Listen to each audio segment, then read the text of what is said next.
Fala pessoal do canal, tá começando aqui mais um Crise nas Infinitas Barbas pra gente falar de um material bem interessante, bem peculiar e com algumas polêmicas que acabou de chegar na banca e que merece um review e um programa aqui pra gente trabalhar aqui com calma, não só a respeito da qualidade do conteúdo do material em si, mas também da polêmica. Bom, o material que a gente vai falar hoje é a coleção Salvati, a parte clássica da Salvati, número 20 do algarismo romano, custando R$40, trazendo Vingadores, a Guerra Kree-Skrull.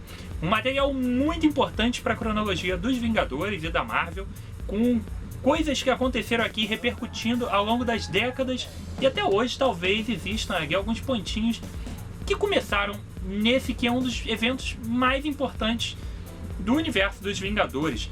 Provavelmente, mesmo que você seja um leitor novo, você já ouviu falar da Guerra Kree-Skrull, já, mesmo que vagamente assim, isso você lembra de alguma coisa assim, tem algum vislumbre disso na sua memória.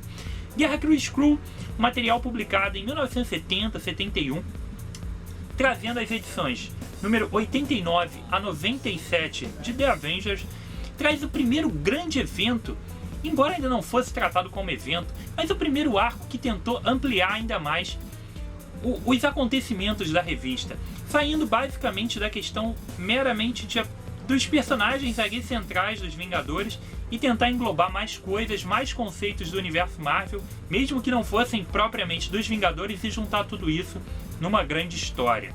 Então, isso aí foi, assim, uma coisa inovadora e realmente abalou bastante, mudou bastante a forma de se pensar quadrinhos daqui pra frente, tá? Vamos lembrar que a gente estava saindo da Era de Prata, iniciando a Era de Bronze.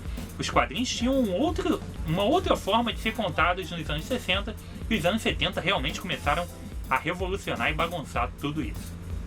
Nessas edições que a gente tem aqui, Roy Thomas se junta aos irmãos Buscema para contar finalmente a grande saga cósmica que envolve os Krees e os Skrulls, personagens que já tinham sido criados pela Marvel no Quarteto Fantástico, em outras aventuras, tá?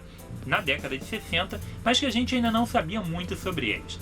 A questão é, essas duas raças estão em guerra há milênios e a Terra é um ponto estratégico, um terreno estratégico no meio das duas galáxias. Por conta disso, sempre houve aqui alguma tentativa de incursão, dominação, um pouco se lixando para os humanos e tal, mas simplesmente com o objetivo de tomar terreno para ficar mais próximo ali dentro da questão de guerra. Skrulls presentes no universo Marvel desde o Quarteto Fantástico número 2, lá do início das revistas, já com o seu poder de metamorfose passando por humanos, acabam derrotados, obviamente, para variar, e se transformam em vaquinhas hipnotizadas. Isso mesmo, Reed Richards hipnotiza e fala: vocês agora são vacas, vão pastar, e eles ficam lá pastando ao longo de alguns anos. Os Krees também já tinham ali espiões, tentativas ali, e inclusive um personagem, Kree, chamado Capitão Marvel. Não confunda com o Capitão Marvel da DC, o Shazam. Esse é o Capitão Marvel. Isso, Marvel é o nome dele. Marvel separado mesmo, que é um Kree que está aqui na Terra. Aí rolou N aventuras e tudo mais, mas o ponto que a gente quer exatamente é o seguinte: Marvel está numa dimensão paralela e ele troca de corpo com o Rick Jones. Isso mesmo, Rick Jones, sempre aprontando alguma coisa, troca de corpo com o Rick Jones e faz algumas aventuras e tudo mais, e a gente vai começar a pegar a história a partir daí. A partir daí, a gente começa a acompanhar Roy Thomas e os irmãos Buscema, criando ali um contexto de explicar um pouquinho mais sobre os Krees, da gente entender um pouquinho mais sobre a galáxia deles, os objetivos. Cria-se ali uma aventura envolvendo o Ronan, o Acusador, que é um personagem meio mais ou menos e tudo mais. Mas a gente começa ali a ter um desenvolvimento e a participação direta de um grupo bem diferente dos Vingadores, que foi se transformando com o passar dos anos e virou alguma coisa mais parecida com o que a gente tem no imaginário hoje, tá? Era o Mercúrio com a Feiticeira Escarlate, o Visão e o Golias. Só que o Golias não era ninguém relacionado diretamente ao Hank Pym, nem nada disso. O Golias era o Clint, o arqueiro, o Gavião Arqueiro, cara. Tava tomando umas poções lá do Hank e ficando gigante, alguma coisa assim bizarra, tá? Mas era mais ou menos essa a formação dos Vingadores. Afinal de contas, alguns anos antes, os três básicos ali meio tinham saído de lado: o Capitão América, o Homem de Ferro, o Thor. Os fundadores tinham deixado o negócio meio... E aí você tem essa galera ali, junto também com o Jaqueta Amarela e com a Vespa, você tem essa equipe ali participando de uma aventura que é meio mais ou menos. A verdade é essa. Essa fase inicial da revista, essas primeiras edições do arco, começam com um negócio andando meio devagar. E você vai sentir muito o tipo de narrativa da época, tá? É uma HQ do início dos anos 70 que você sente a carga de roteiro dos anos 70. Você vê a arte dos irmãos Buscema muito característica com a Marvel dos anos 70, dos anos 60, que era uma arte muito padrão. Ainda não se variava tanto de estilo como a gente tem hoje, que a gente reconhece um desenhista muito pelo estilo dele. As coisas ainda eram meio padronizadas, entendeu? Lógico que cada um tinha alguns detalhezinhos diferentes, mas as coisas eram muito parecidas. E essa fase, essas primeiras edições, a gente sente, é palpável que a gente está lendo um material meio datado, meio daquela época, não tão revolucionário assim. E muitos podem se pensar ao longo da leitura: porra, mas o que tem de mais nessa Chris Crew? O negócio não anda direito, só esse Ronan fazendo alguma coisa aqui na Terra e tal, tem ali o problema do Capitão Marvel lá, o negócio tá meio confuso, esses Vingadores meia boca e tudo mais. E o negócio parece realmente não fluir tão bem assim. O negócio, cara, é que a partir de uma determinada edição, um desenhistazinho, assim, de nada, talvez você nunca tenha ouvido falar dele, é um cara chamado Neal Adams. Porra, Neal Adams é um monstro, cara. Neal Adams assume a arte da revista e ajuda até a dar uns pitacos no roteiro com o Roy Thomas.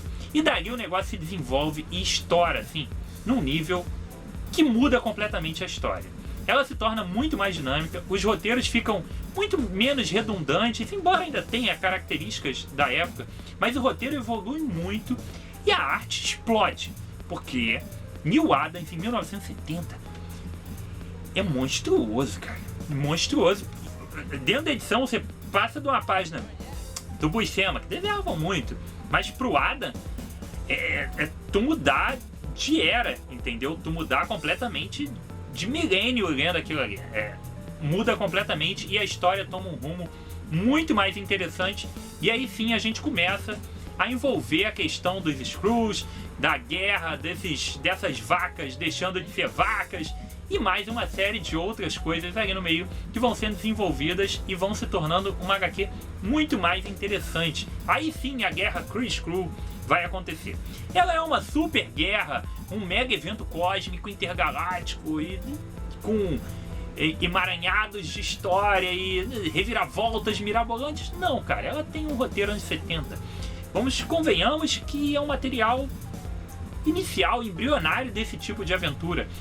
Ao longo dela, a gente tem vários méritos, que é ir acrescentando personagens, Vingadores que deixam de ser Vingadores, gente se aposentando, você tem participação e menção de outras coisas, o Quarteto Fantástico acaba interagindo, os Skrulls são vilões deles, vão lá participar, aí você tem o Ronan, você tem os Krees, você tem tanta coisa envolvida que não era uma coisa comum.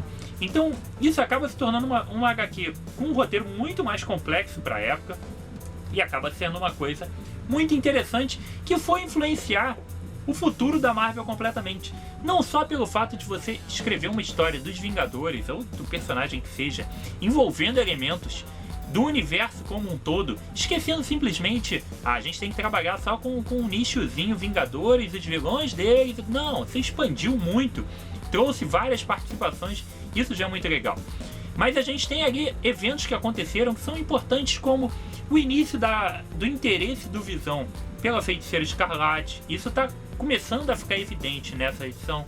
A gente tem, lógico, a participação do Capitão Marvel, coisas assim. Temos também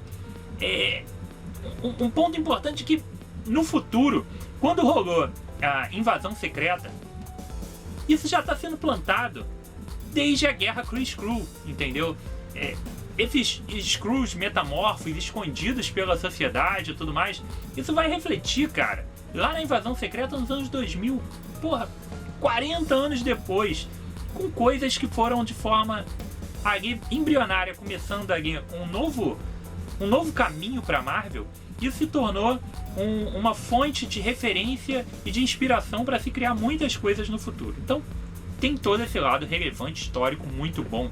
Além de ter, obviamente, a sensacional arte do Neal Adams, que é fantástica. Tem esse fator histórico. Você tem uma edição ali no meio, a transição da história tá muito medianazinha, muito meia boca. O ponto de virada, que é a primeira edição desenhada pelo Neal Adams, é uma história completamente diferenciada, porque o Visão chega perto dos Vingadores com um problema lá, ele apaga, e o Homem-Formiga entra no Visão para tentar corrigir o problema. Então é meio aquele filme Viagem Insólita.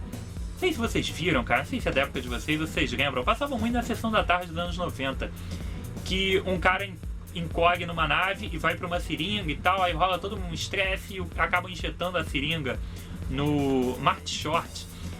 Era um ator de comédia dos anos 80 e 90, e ele acaba ficando com um cara dentro dele e tal. É bem interessante, pra época tinha efeitos especiais muito legais. Então você tem o Homem-Formiga numa edição inteira andando pelo Visão, com a fantástica arte do Neal Adams e tal, uma coisa assim muito diferente de outras aventuras comuns dos Vingadores, você simplesmente veria porrada. Então, acho que essa parte histórica é muito legal, tá? Esse contexto e essa relevância para o futuro são muito bons. Isso aqui é um ponto de virada da Marvel. Era o fim da era de prata mesmo, virando era de bronze, criando novas formas de se contar a história. Você tem um Neal Adams fazendo um trabalho monstruoso. Você tem muita coisa legal nessa história, tá? Vale a pena, Rodrigo? Vale. Vale se você se encaixa no perfil para ler isso aqui. Quem é o perfil para ler isso aqui? Alguém que quer ampliar o conhecimento do universo Marvel. Para você que está a fim de conhecer mais sobre as grandes sagas dos Vingadores, você realmente quer se embrenhar mais nas coisas importantes do universo, saber os grandes eventos que aconteceram no universo, para criar uma teia de conhecimento mesmo, para você acontecer uma referência na revista agora, esse mês da banca, pode ser que seja uma coisa dos anos 70, 60, então você vai ampliando seu leque de conhecimentos. Eu acho isso muito legal. Você passar por essas variações que já rolaram, como o Rick Jones trocar de corpo, trocar de lugar com o Capitão Marvel. Você tem o Gorilas, que durante um período foi o Gavião Arqueiro que assumiu o manto de Gorilas. Você ter essa troca de jaqueta amarela para Homem-Formiga, algumas coisas assim. Eu acho muito legal essas coisas para relevância do seu conhecimento Marvel. Se você não tem interesse por esse tipo de conhecimento, se você quer simplesmente uma boa história, também é uma boa história. Só que ela é uma história muito datada. Ela é uma história que, embora tenha toda essa relevância, ela é uma história muito anos 70, que pode não agradar muita gente que está acostumada a ler só quadrinhos de hoje, tá? Os quadrinhos de hoje, eles têm uma dinâmica, uma fluidez completamente diferente, diálogos diferentes. Eles têm um ritmo muito diferenciado, tanto na parte da ação, quanto na parte até dos diálogos e tudo mais. Essa daqui tem muito da carga do passado. E diferente de, por exemplo, Lanterna Verde, Arqueiro Verde, que tem uma fluidez muito mais moderna, essa HQ ela sofre mais os efeitos do passado. Então, se você não está tão acostumado, se você não curte tanto o material das antigas, pode ser que se torne meio monótono. E a primeira parte, como eu já te disse, se prepare que a primeira parte tem um ritmo bem mais lento mesmo. Pode ser que se torne algo cansativo. Mas devido a isso, tá? Devido a ser um material muito antigo, então você tem que saber o que você tá lendo, você tem que saber apreciar esse tipo de história. Se você não curte, cara, não tem problema nenhum, mas passa longe. Senão talvez você compre, comece a ler e fala: porra, isso aqui é muito ruim e tal, o Rodrigo disse que era um clássico, porra, mas o negócio não acontece nada, ou então, sei lá, é muito chato, os caras ficam só conversando e falando uma coisa que eu já tô vendo. Cara, é o estilo de narrativa da época. Se tu curte material clássico, é legal, você quer expandir seu conhecimento para materiais clássicos, grandes eventos e tudo mais, é muito relevante. Mas é um material que, em boa parte dele, ele tem muito a carga do passado, muito a carga dos anos 70, tá? Então, tem esse problema. Mas aí você decide aí, beleza? Esse material já foi publicado aqui no Brasil? Já, várias vezes. É um material de 1970. Foi publicado lá em Heróis da TV, é uma revista que muitos nunca nem ouviram falar, mas é uma revista que saía nos anos 80 aqui no Brasil, quando a editora Abril pegou a Marvel. E a Panini republicou isso já 2 vezes. Republicou em Grandes Heróis Marvel, não. Em Grandes Clássicos dos Vingadores número 1, com uma capa do Visão, que traz exatamente todas as edições, traz esse arco completinho em capa cartão e papel WC. É uma edição que saiu, já tem aí, se duvidar, já tem uns 8 anos esse negócio. Então talvez você ache no sebo, mas não é um material tão comum e tão corriqueiro de você ver vendendo. Saiu também em coleção histórica Marvel, Vingadores número... aquele primeiro quarteto de edições, tá? Foi uma das edições iniciais ali da coleção histórica Marvel. O problema é que, pelo que eu pesquisei, não tem todas as edições do arco Chris Crew. Aqui a gente tem, assim como na Grandes Heróis, Grandes Clássicos dos Vingadores, a gente tem a edição 89 a 97. Mas na coleção histórica Marvel, se eu não me engano, tá do 90 ao 97. Isso foi o que eu vi na internet, tá? Pode ser que tenha o 89 e a informação esteja errada, mas a princípio tá faltando a primeira edição. Não que ela vá talvez comprometer, acho que não chega a comprometer, mas ela não tá aqui completinha. O material completo tá aqui e na Grandes Clássicos dos Vingadores número 1. Se você quer ler o material completo, tá nessas 2 edições, tá? Beleza. Rodrigo, mas rolou um super problema nessa edição e tudo mais. É um absurdo. Vamos tacar fogo na sede dessa... Gente, menos. Eu sei que erros não devem acontecer, mas eles são erros e acontecem, tá? Não adianta a gente querer também crucificar, matar, mutilar e se espernear por causa disso. Você tem 2 opções, cara. Você está interessado no material, você tem 2 opções. Compre e leia, tá? Porque sim, tem um problema editorial relativamente grande, mas totalmente superável na edição. Ou não compre e fique sem o material, tá? Não tem outra coisa para fazer. Provavelmente a Salvat não vai fazer um recall. Pode ser que faça, mas eu, sinceramente, não me dou ao trabalho de entrar em contato com a Salvat, mandar o meu material para São Paulo, ou seja lá que raio que parta que eu tenho que mandar, esperar. Não vou, eu não peguei nem as lombadas corrigidas. Cara, eu não me meto nesse tipo de coisa, porque é mais dor de cabeça do que eu simplesmente pegar e ler a edição. Se realmente a edição tivesse com um problema de estar toda picotada, de estar com alguma coisa assim muito séria, aí eu pensaria em não comprar a edição. Mas o problema detectado é um problema, sim, eu não sei até que ponto é grave, cara, e até que ponto também a gente pode jogar a culpa na Salvat. Se é um problema editorial, do mesmo jeito que muita gente põe culpa na Panini, aí rasga a Panini. Cara, se realmente saiu alguma coisa traduzida errado, alguma palavra escrita errado, um erro de português, isso é uma culpa da Panini. Mas às vezes problemas editoriais é na gráfica, cara. Os caras não têm uma impressora do lado da mesa deles e ficam imprimindo, não. Eles pagam alguém pra imprimir. A galera lá imprime e às vezes faz besteira, isso acontece. Os caras imprimem 300 bilhões de revistas por dia. Então, saiu um lote errado, ou saiu tudo errado. Às vezes é um problema da gráfica e a própria Salvat, Panini, seja o que for, não tem culpa nenhuma disso. Elas até podem tentar resolver o problema, dar um esporro lá na parada, toma mais cuidado. Isso acontece, cara. Então, eu particularmente sou muito desencanado com esse tipo de problema. Mas entendo também quem queira chiar e tem todo o direito, tá? Tem todo o direito de reclamar e achar que é um absurdo, beleza. Só acho que é uma coisa bem superável, tá? Eu não sabia se a minha edição tava com problema e resolvi ler a edição na boa. Simplesmente pegar e ler e tentar superar o problema, já que eu tinha lido que aparentemente era uma coisa não tão complexa assim. Então eu resolvi por conta própria resolver o problema pra mim. E é totalmente possível que você resolva, tá? Então vamos ver como é que se resolve o problema. O problema, a forma mais fácil de resolver é lendo, tá? E eu te aconselho muito que você use 3 marcadores. 3 marcadores de página, na verdade 4. Faz o seguinte, usa 4, que é a melhor forma de você resolver o problema de vez, tá? Que foi o que eu fiz. Vocês estão vendo que tem aqui 3 marcadores aqui e o 4º era o que eu ia marcando que eu estava lendo. A princípio você começa sem nenhum marcador, obviamente, e começa a ler a revista sem nenhum problema. vai lendo a revista tranquilamente, vai lá, ai que legal, tá? Até que você vai chegar no final desse primeiro arco, em que eu falei que a história ainda tá meio mais ou menos desenhada pelos irmãos Buscema, tá? Você vai reparar que num determinado ponto, depois de passado um bom número de páginas, depois de você ter lido ali 2 edições, quase 3, você vai reparar que a arte muda completamente de uma página para outra e o que você estava lendo não está mais ali. E é exatamente o que acontece nessa página aqui. Tá? Isso daqui você vê que tem uma mudança drástica de arte de uma página para outra.